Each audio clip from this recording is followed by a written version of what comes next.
జగమే మరపింపజేయునది కన్న తల్లి ప్రేమ.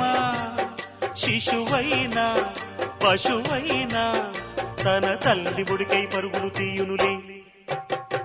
జననీ అను మాటలోని తరించు మనిషి జన్మ. ఇలనైనా గలనైనా ఆ అమ్మ రుణమే ఎన్నడు తీరదులే. ప్రాణం నా ధ్యానం మా అమ్మ కోసమని, ఉన్న బ్రతికున్న మా అమ్మే లోకమని. బ్రహ్మైనా అమ్మంటే చాలు మొక్కుతాడురా, ప్రాణంగా చూసేది ఆ పాశమేరా. దేవుణ్ణైనా ఎదిరిస్తాను, కాలాన్నైనా శాసిస్తాను, అమ్ముంటే చాలంట అండగా. అమ్మ అమ్మ మాయమ్మ అమ్మంటే నేను